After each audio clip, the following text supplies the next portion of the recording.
Okay, welcome to an information session for the general public and arts industry workers about Artse United, an emerging platform co-op supported by the Canada Council for the Arts Digital Strategy Fund. I'm going to talk about the vision and planned activities for Phase 1 and Phase 2 activities, beginning basically now until fall of 2020. Before I dive into Artse United, I'd like to give you a little bit of background about Arts Pond, who is the lead of this initiative.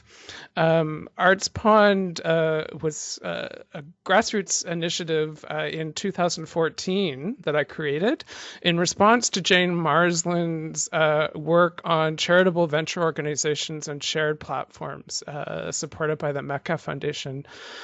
The idea of charitable venture platforms was to address precarity of small creators and producers who increasingly are unable to access appropriate public funding for their work.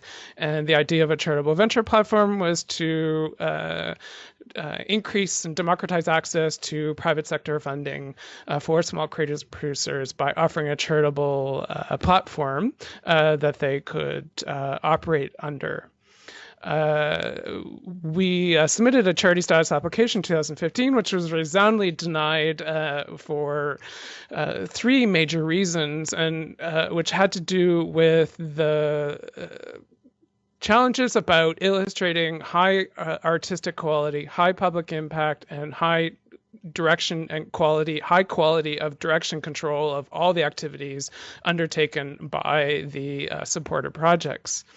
In kind of the solution that I thought back in 2014, going into 2016, when I finally incorporated Arts Pond as a not-for-profit, was to develop a very robust information system, working closely with artists on the ground, but also providing very robust information systems in the cloud to facilitate collaboration and facilitate data collection in order to illustrate that high artistic quality, high public impact, and high quality of direction and control of projects in order to eventually make charitable venture platforms or shared charitable platforms a reality in the sector. The mission of Arts Pond has always had this dialogue between on the ground and in the cloud relationships from the very beginning. What we're actually doing now, because charitable venture platforms or shared charitable platforms are really not a reality at the moment, has shifted quite a bit. Looking at still the major issue of precarity of small creators and producers, but from different lenses, looking at social inequality, continuing with the economic precarity issue through other means, also looking at issues of spatial gentrification and digital transformation to unite the on the ground and in the cloud mission statements. And the kind of the glue that's holding this all together that has emerged over the last 4 years is using elements of social innovation, particularly collective impact, which brings together cross-sectoral partners over long periods of time to achieve systemic whole systems change in response to these very complex issues, in particular spatial gentrification and digital transformation.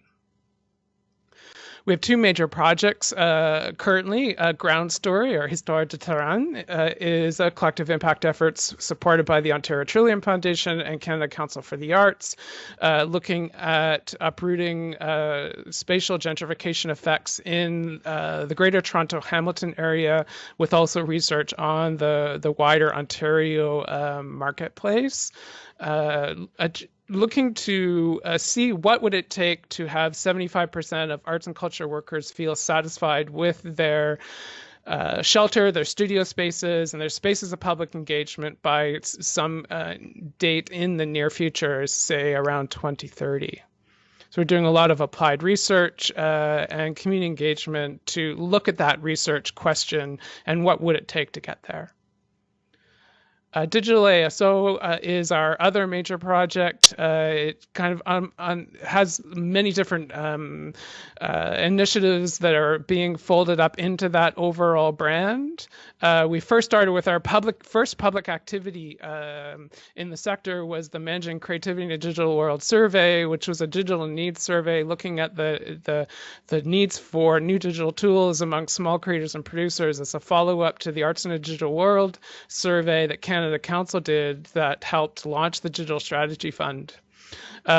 We did our first Digital Art Services Symposium supported by Ontario Arts Council in 2017, followed by the second edition in 2019, supported by Toronto Arts Council and the Digital Strategy Fund at Canada Council for the Arts. We're hoping to doing some research and some networking and thinking around what would a Digital Arts Services Alliance look like to help steward digital transformation strategies and activities and resources, potentially nationally and globally, as we have some global partners that we're in discussions with. We also have a digital podcast called Digital Go that's in the works. Artse United is our other major digital initiative, and that's the focus of today's webinar. What I would like to talk about is to give you some background on the problem that I was thinking about in coming up with this idea of Artse United. What was the major problems that we're trying to address, and how are we going to address them? What solutions are we offering, and what's the value proposition in offering those solutions? What's the change that we're going to see hopefully in the sector? Some market research highlights from the Managing Creativity in a Digital World survey from 2017, details on the roadmap for phase 1 and phase 2 activities over the next 18 months or so, and then just some more information about partners and funders, and time for Q&A at the end. I hope about 5 or 10 minutes for some quick Q&A. So diving right into the problem. The arts, culture, heritage, tourism, and creative industries really have a challenge in looking at how to capture and manage both public and private data to foster an inspired, engaged society, which is what one of the major things that I think the arts and culture sector are trying to do is to use creativity to help engage others in the community to be better engaged. Another issue is around education. There is a lack of literacy and language around, once we have our public and private data captured, how can we share that data and evaluate it amongst our various constituencies, amongst ourselves as artists and administrators, amongst our various audiences and advocates, to funders, to researchers, to other stakeholders, other service organizations, and so on, spanning both the whole career of an arts organization or an individual artist, as well as individual project life cycles for specific actions in the community. Another problem is around excellence and efficiency. So once we've captured those data and we're trying to share and evaluate it, there is a real lack of good data management tools and practices that will help utilize that data to deepen insight and learning, prioritizing insight and learning over accountability, which is something that we've been very good at with funders, is using our data to be accountable to our activities, but not really, okay, what have we learned? What have we actually learned from our activities, opposed to what happened, and reporting what happened. What did we actually learn, and how can we use our data to become more efficient and more excellent in our work across all our disciplines, because there's very much an inequality and use of data across different disciplines, particularly among small creators and producers, including qualitative or intrinsic values. We're very good at, in many industries, around quantitative data reporting, but we're very at the very beginning stages of thinking about qualitative or intrinsic evaluation.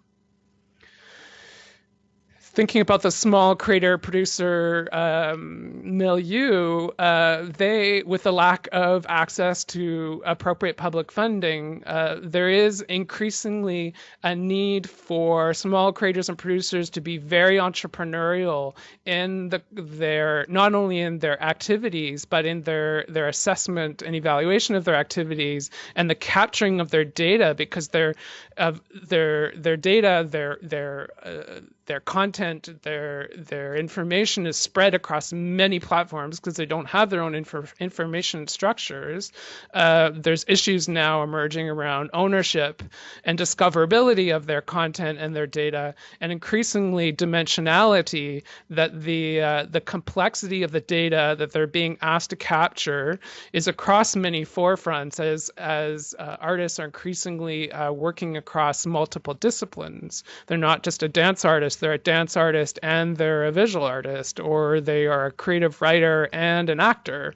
They increasingly are being asked to capture very complex data sets across multiple dimensions in order to be successful in this entrepreneurial market. Another problem is around the rapidly evolving needs of the whole arts industry. Because of this increasingly interdisciplinary milieu, there's a need for much more responsive, flexible, and accessible platforms that respond to the evolving nature of artistic practice and don't pigeonhole any artist into a set view on what an artistic practice is and what artistic value or what kind of measurements are to be used through a digital platform.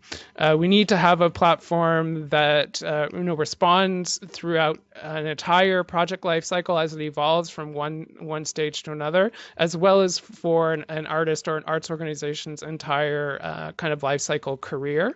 There'll be many evolving needs over time, and we need a platform that's going to grow with them.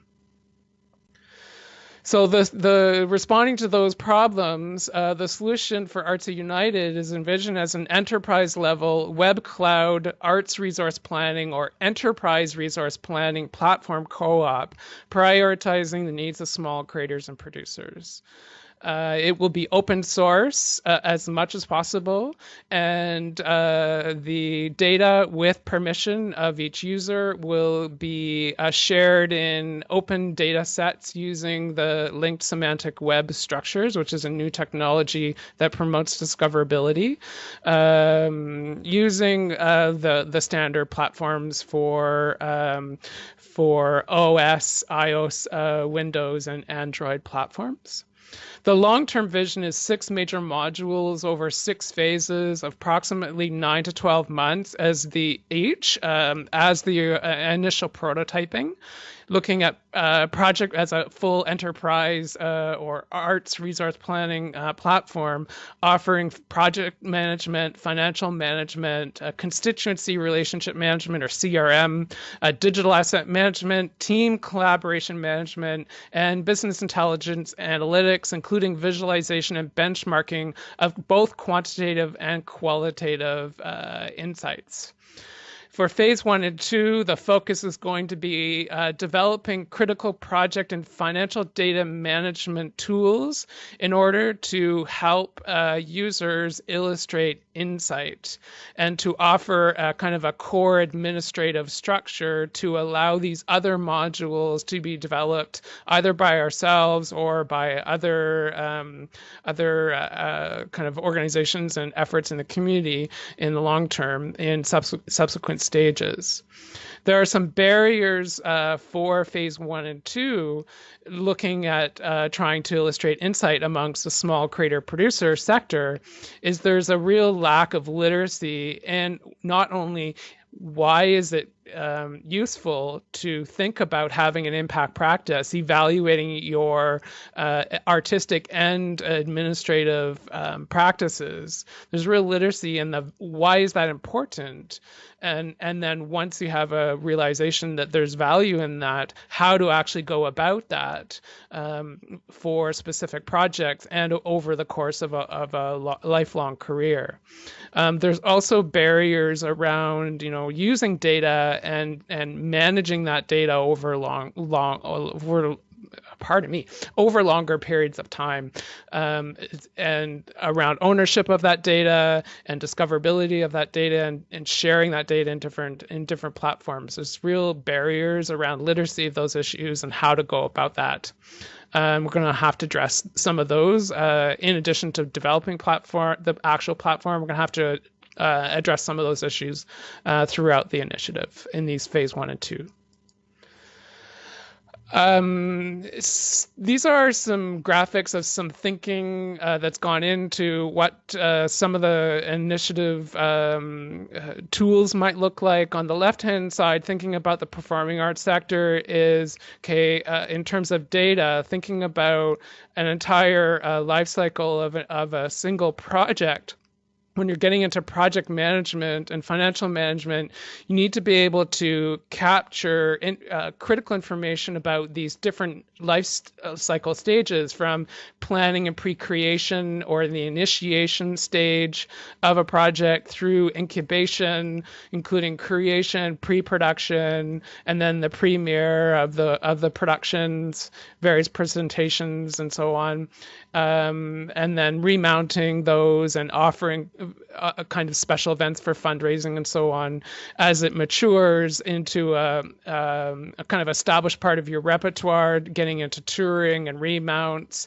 And as you're very mature in the life cycle, looking at remakes and retakes of that platform, major new productions of the repertoire, not a platform, and adaptations that lead to a kind of renewal and further innovation into other kind of projects that come from that, or increased learning and so on to apply to subsequent stages of new projects.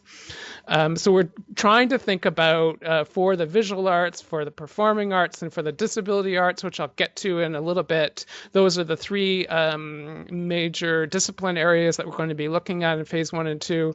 Here's an example of a project life cycle in the performing arts, trying to capture data for these life cycle stages, and on the project management side, on the financial management side, to promote insight. On the right-hand side is a graph of a individual career life cycle. It's my own, a timeline of my career, and thinking about, if we're capturing data about projects, we're also capturing data about individual artists' careers, who they're working with, what their different projects are, on what timeline, what their roles and responsibilities are, all going towards ultimately the creation of an artist's CV. So we're wanting to be able to generate those through automated processes, automated templates, automatically create me please a 2-page artist CV, a 3-page CV, a 10-page CV. But we also want to provide visualizations that summarize and provide reflection points for individual projects, but also individual careers. So this is just a mapping of what kind of a reflection of a individual user's career might look like. Just as an example. The value proposition that we're ultimately looking at for all 6 modules is starting at efficiency of administration. This was what came out of the Managing Creativity in Digital World surveys, that artists want to spend less time on administration and more time in the studio pursuing their creative practices.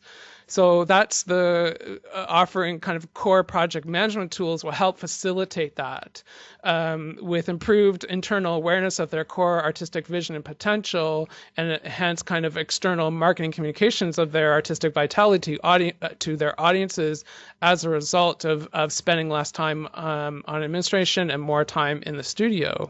That will then lead into the need for a CRM module to increase connectivity between artists and audiences, which will help hopefully increase their earned revenues and enhance their financial sustainability, which will then lead into the need for asset and collaboration management modules to increase collaboration, risk-taking, innovation amongst various partners, to share resources as we get into business intelligence analytics, improving insights and decision-making, more quality time devoted to administration for the arts, and ultimately, at the very end of this, increasing excellence in actual impact practices over a lifelong career for small creators and producers in the sector.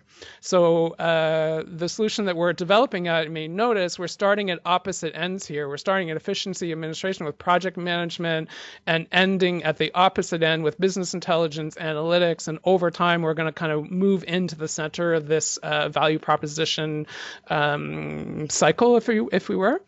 So starting at project management and business intelligence and working in to fill in over time as we build the core foundation of the platform software. So just a few highlights on the market research. We asked lots of questions, and one of them was, okay, what software are small creators and producers using to manage their arts career or their arts organization? And Facebook, by and large, 73% ranked it as one of their top 10 tools. Google for not-for-profits, Google, more Google, lots of Google there, Instagram, WordPress, Adobe Acrobat, Twitter, and Microsoft Word, MailChimp all kind of come in the top 10. What I noticed about all these tools, many of them are free, but they're not really geared to actually arts. They're not really arts management tools. They're more like marketing tools or content asset management tools, a little bit of collaboration with Google, but they really aren't specific to the arts management needs of the sector. And that was a gap that we identified. We asked about 450 software tools in the sector, if anyone are using them, and these are the ones that came out. So there's really no tools there that are database oriented about capturing data and helping promote insight. The average satisfaction was quite high with these tools, largely because most of them are free. So the cost there out of 5, 3.9 is a pretty high rating. But the ones in blue there, relevance to arts industry, the data customization or service customization of those platforms, and interoperability, or the possibility of sharing data, sharing content with other digital tools, were all ranked lower than the other kind of elements in terms of their satisfaction. And that's what we need to try to respond to. We asked about 51 different kinds of potential digital tools that Artse United might offer. I'm not going to go into all of them in detail here, but just to let you know, we asked about quite a few, and they were out of 5, a highest rating of 5. They were all rated 2.53 as an average or higher, which tells me that all 51 are kind of important to very important. The summary here is marketing and outreach support was the highest at 4.32, which is very close to mission critical at 5.0 rating, means mission critical. Group collaboration, project management, and the administration side are quite high at 4.19 and 4.11, and budgeting is the next area with expense receipt tracking and bookkeeping accounting, just under kind of 4.0. In terms of data, the data reporting for arts organizations, I noticed that CADA compliant migration, kind of offering a front end of capturing project by project data and then aggregating it accurately into a CADIC compliant report, is also rated relatively high at 3.85. Financial statistical reporting at 4, and then other kinds of elements, document management, event project management, scheduling, task management as a part of project management, and asset collaboration management, all kind of in there as well. CRM is the highest rated, but we need to develop kind of core project management. We need to know what your projects are. We need to know who you're working with. We need to know a little bit about your financials for each of those projects to be able to do any CRM activity. So while CRM is basically the highest rated need, we need to take a step back and develop some other tools first before we can do that. So hence the project management and financial management and the BI, where the marketing side will come, and the digital content, digital asset management will have to come later. We asked about open source software because Artse United is going to be open source, and if a solution was made available, 78% said they would download and use an open source code for their own purposes for free, whereas 35% suggested that they wouldn't have the technical skills needed to kind of host that code on their own, so they would purchase a managed host to kind of manage the software for them for an annual fee. 24% would contribute to the source code improvements for the public good, which requires a certain amount of technical skills to be able to do that. So I was quite pleased by that number. And 30% decided to actually not use the software at all, which is a bit disappointing. So we need to be able to be self-sufficient and offer a platform that's going to generate money. So we can't we'll offer it as open source, and those that have the technical skills can do so for free, but we're going to have to find some kind of earned revenue managed host solution. So we're going to need to find that 35% of potential users that will pay something to use the software. Good response in terms of supporting the development of the software, either as community partners, focus group participants, providing feedback on the interface design, beta testing, and so on. And these are things that we're going to be reaching out to the community.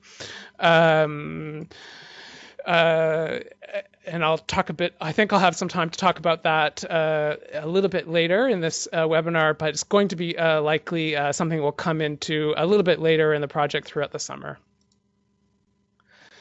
In terms of, okay, we need to raise some money to make this platform happen.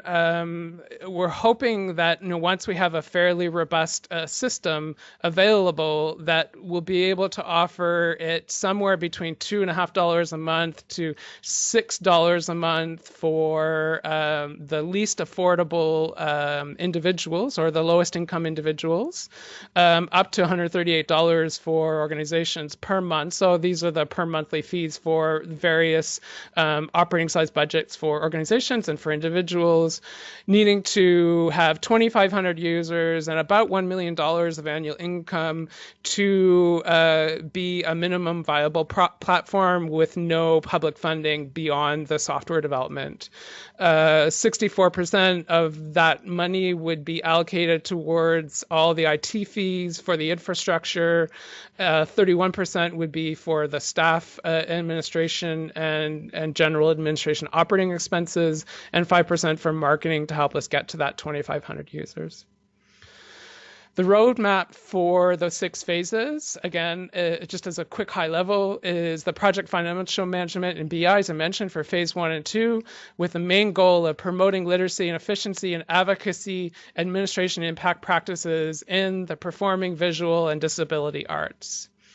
Phase 3 and 4 will be constituency relationship management. There we go. Project and financial management and business intelligence advanced. So we'll keep developing each module throughout subsequent phases, but the focus would be CRM, and then the project financial BI would continue in phase 3 and 4, with the main goal of strengthening connections with and revenues from audiences in the performing, visual, and disability arts, as well as expanding reach for project management and CRM to the media arts, community engaged arts, indigenous arts, and heritage arts communities. Phase 5 and 6 would be asset and team collaboration management prototypes, with CRM continuing and project financial management and BI also continuing to more advanced phases, with the main goal of deepening and streamlining broad access to arts content, including expansion to the literary arts, basically all other disciplines, literary arts, multi and integrated arts, francophone arts, tourism sectors, and expanding the reach beyond small creators and producers, small not-for-profit organizations, to the larger operating stream organizations as well. This is a very complex, comprehensive vision, and we're going to need $1.5 to $3 million per phase, and each phase is a minimum of 9 months to be able to achieve this vision. So we have received funding from Canada Council for the Arts Digital Strategy Fund, which will allow us to do some quick win prototyping from April of 2019 until September of 2020. And it's like not even, it's like 1/3 of what we need for just one phase is what we've got. So we're just at the very beginning in terms of getting the funding that we need to be able to pursue this vision. Phase 1 and 2, a little bit more detail. So project and financial management, going to need to develop a kind of a core systems infrastructure that will manage all the user administration, their profile, their billing, who their contacts are, their various people that they're working with, their various artistic works and activities. What are they? What is the vision? What is the mandate? Who's involved? When did it start? When did it end? What are the planned budgets and actual budgets for each of those activities?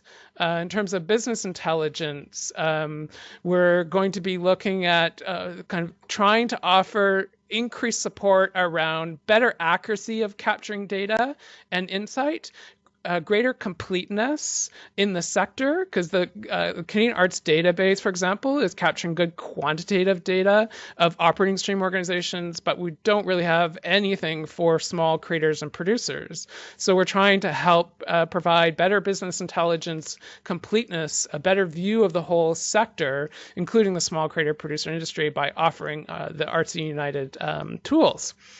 Greater interoperability. So in terms of budgeting financials to, for example, support automatic import from QuickBooks, or if you have audience attendance data, automatic import from a ticketing platform. Compatibility, that the data is going to import or export into or from other platforms such as CADAC or Canada Revenue Agency T1 or T2 annual tax returns.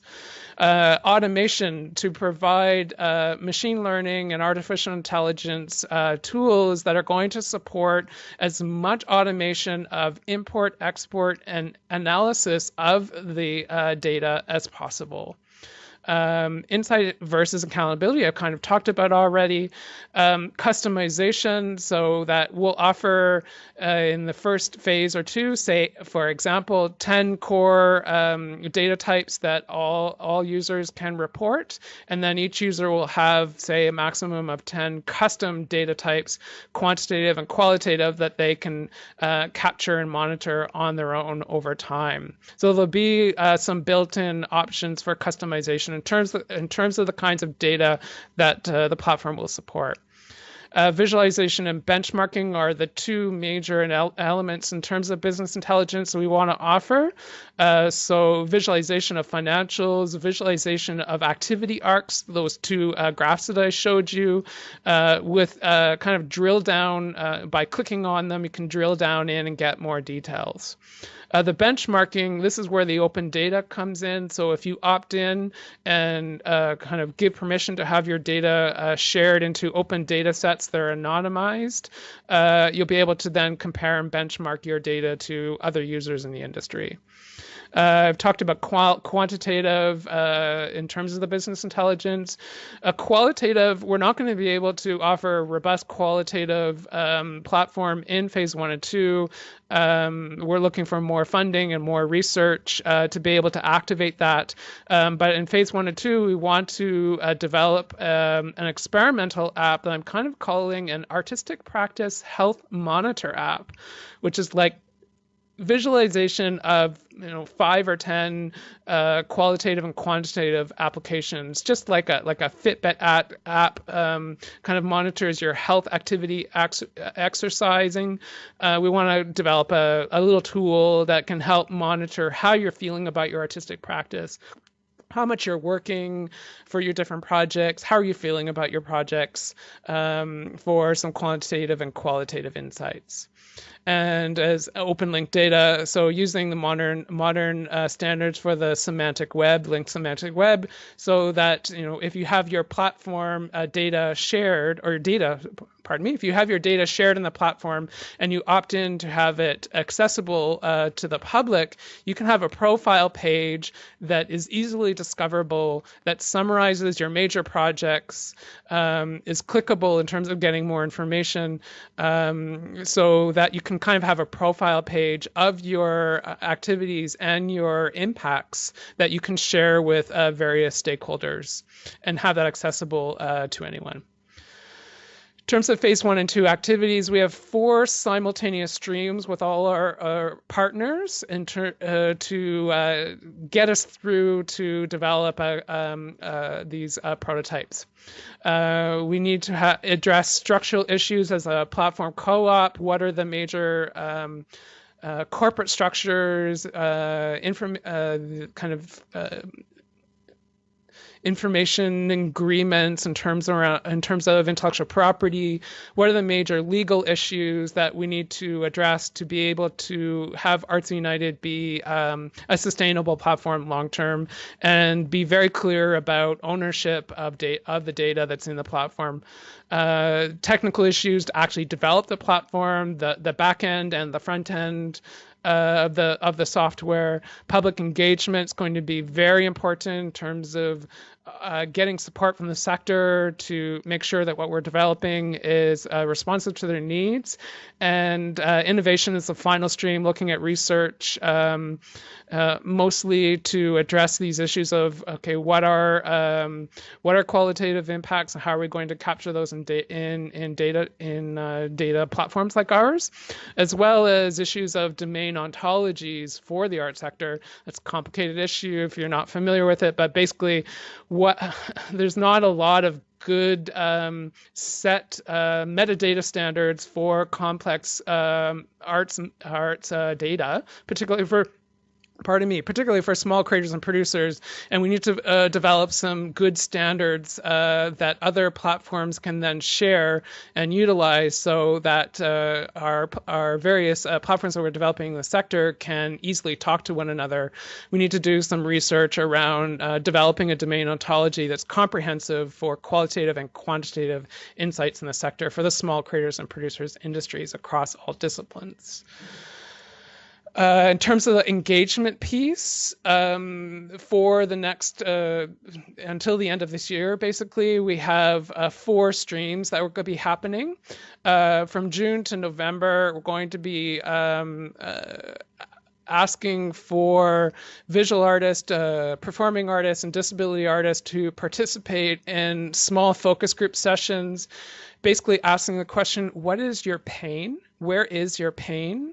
And what is your vision for happiness in terms of using a digital platform like Artse United to better manage your artistic career and promote insight? And we'll do those in the Greater Toronto Hamilton area, so within our local community, and do some online webinars and surveys in the fall to help us extend the reach of that kind of focus group sessions to Ontario, across Ontario, and hopefully Canada-wide also. We're going to be doing 4 public consultations, at least 4, in early fall, late September, early October, looking at Sudbury, Ottawa, London, and Toronto as our 4 locations. So focused in Ontario, we don't have any funding to go national at this point for our public consultations. We're putting in more funding requests to hopefully do that. With some live streaming online so we can hopefully capture a national audience. The purpose of those public consultations are to share the vision for the co-op, for the structure, the requirements for membership, but also the benefits of membership, getting ideas about what should that look like, how is it going to be governed, what are the user fees, and so on. Also doing demos of what the platform might look like, and trying to capture some user case stories of the broader sector to help inform our development of Artse United. As we get some information from the focus groups throughout the summer, we'd like to do a survey to support the public consultations that will be national, hopefully, to get into some of the nitty-gritty on the digital needs of the platform. So what we are developing, and if people in the sector find them of value, and if they'd like to prioritize what is being developed in a slightly different way, and getting feedback on kind of interface needs and so on. And then we'll be doing some alpha testing of the basic prototype in November, December, at the end of the year, with hopes of getting our final report in to go into phase 2 in January and February of the following year. So the alpha testing is going to be done with students from Humber, Centennial College, University of Toronto, Scarborough, arts management programs. We're inviting anyone else from the sector that has any time as a volunteer to help us with the alpha and beta testing. We do have some honoraria available for those that are in need, that have lots to say and want to dive deeper. We can offer some honoraria for that. The technology is going to be developed by Octagram, Planck, and Bemuse Network. Our coaches are Stephanie Geico around the co-op structures. Collegianitis Law is now become another, kind of merged with another, so they have a new name, but Andreas Collegianitis is going to be helping us with the intellectual property issues around the open data and open source platform structure. And Hill Strategies Research, Kelly Hill, is going to be helping us around the quantitative and qualitative insight analytics approach and strategies. Facilitators of the public consultations include Mass Culture for the performing arts, the Ontario Association of Art Galleries for the visual arts, and Creative Users Projects for the disability arts community. We have lots of advisors. I don't have room for them all here, but some of them include Work and Culture, Cultural Human Resources Council, TAPA, Dance Ontario, Tangled Arts and Disability, Culture Counts, and Audience Agency are 2 international platforms. Artse United is a platform co-op for the stock photography industry based out of Victoria, and they're a global leader in the platform co-op movement for the art sector. So very delighted to have them with us.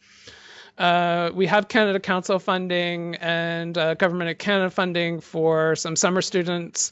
I hope to have confirmed another $1 million of funding from other partners by the end of this year. So that's a whirlwind. That's my prepared presentation. Now let me go see if you've got some questions. Otherwise, feel free to turn your mics on if you've got anything, or type out your questions in the chat if you've got anything you want to know more about. Thanks for listening to to me talking very quickly. Stumble over my own words sometimes. The first question was about managing creativity in a digital world survey. Who responded to that research? It was disseminated to a list of 3,500 individuals and small arts organizations that received funding from Canada Council for the Arts, Ontario Arts Council, and Toronto Arts Council from the years 2014 to 2017. It was a selected list because I had to, find all those email addresses. It was an invite only. We did some social media. To try to get people to respond. We didn't have as many responses as I would have liked, but that's basically who was invited. It was vast majority were individual artists at an established level, so ages 38 to 50 was kind of the average age of the respondents. For the public consultations in London, Ottawa, Sudbury, and Toronto, we have not established our partners in those communities yet. Those cities are proposed. Now that we've started the initiative, we're launching officially on June 3rd. Actually, we're hiring an associate producer. If you go to Work on Culture, there's a posting. If you go to artspond.com/jobs, there's a posting for an associate producer starting June 3rd to help us recruit all those partners in the different communities. So if you know anyone, it's up to $20 an hour, 20 hours a week until the end of the year. Very flexible hours, though. So we don't have those partners yet, but we'll be setting those up very soon. So if you have any ideas, too, of who we should be working with to kind of capture a provincial and potentially a national reach, I'd love to hear from you. The things that are coming up most immediately in early June will be requests for things like, what does your artist CV look like? Are you willing to share it with us? What kind of data are you trying to capture? What kind of projects are you working on? We are going to be needing participants for the focus groups. So those will be 2 hours each with up to 10, but 5 or 6 is more ideal. Basically, going to your office or going to where you work, and what tools are you using? Are you using any digital tools to capture your data?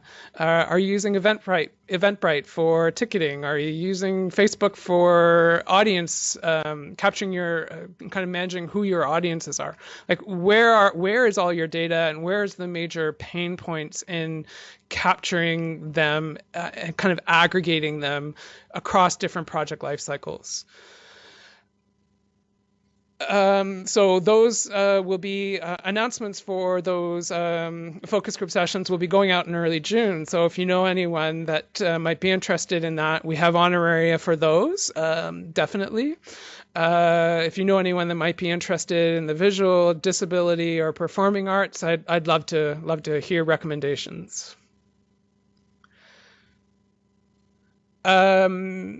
Next question was, had an earlier information session for funders. Are we hoping for funding participation from municipal, provincial governments? Yes, I'm absolutely hoping to. I'm hoping that whatever we will develop will help streamline for operating very small operating stream organizations, will help streamline their aggregation of their annual data to report to CADAC.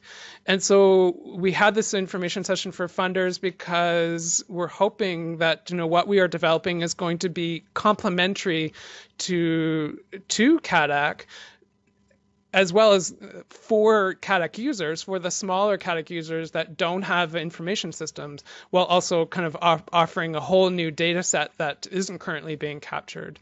In terms of funding from municipal and provincial sources here, that's where I'm hoping to raise the million, is from provincial sources here in Ontario. Municipally, we have fewer options available, but the city and our local arts council is familiar with the project and trying to see how they can be involved longer term, once we kind of get a sense of what we're developing and what direction it's going. Do you feel I'm on schedule? Do you feel I'll be able to keep up with the pace? Probably not. I am known to be ambitious. I'm known to be pie in the sky thinking, and not always realistic. But it's good to have an ambitious plan and see how far we can get as much as possible. To be successful, I really need other funders to come in. But the Canada Council funding is definitely a good start. The major deliverable for the Canada Council, as much as I want to have a kind of a beta launched by the end of this initiative, the real deliverable for this is developing the corporate structure, developing the technical information and partnerships to be able to keep developing this platform longer term. So it's really about, for me, it's really about developing a knowledge base and rallying the community around that knowledge base so that we can keep going. So it's basically that's where the quick win prototyping language comes from, trying to develop some really quick things that are useful for the sector, but are a good way for us to develop relationships and develop trust amongst our partners in our community, so that it becomes a successful collaboration, and we can grow and maintain the energy and the schedule longer term. So it's ambitious, yes, but we'll deliver what we can. I'm not going to kill myself, and I'm not asking any of our partners to kill themselves. We're not going to go any further than we can actually realistically deliver in a sustainable way. But I've got this bigger vision to hope that we can kind of get the funders in to allow it to keep going. So the challenge for any platform is getting to that minimum viable marker or milestone, and without any additional public funding to kind of maintain it, that's that 2,500 users. That is a challenge to get to 2,500 users. There's I think it's about, I forget the number, I think it's 1,800 users are currently using CADAC. Getting there is going to be a challenge without any public funding beyond development. The milestone that we're hoping to get by the end of phase 2 is 150 free users that are testing the platform and giving us feedback longer term. The real goal, I think, is probably closer to 500. With 150 to 200 being free, and the others paying something, so that we can have some money to kind of maintain the hardware infrastructure, the servers for the platform, to allow us to keep developing it. So the actual launch of 2,500 users, I think, is probably 3 years away. Hopefully that answers your question. Is there any we have 2 minutes. Any final thoughts or questions? CADAC is Canadian Arts Data. It's a platform for activity and financial statistics that almost all operating stream organizations report to, certainly here in Ontario, but in many other provinces that report to Canada Council, for example, or Ontario Arts Council, Toronto Arts Council. Operating stream organizations report their statistics to CADAC. It's thecadac.ca. It's a 12-year-old data insights platform around quantitative data.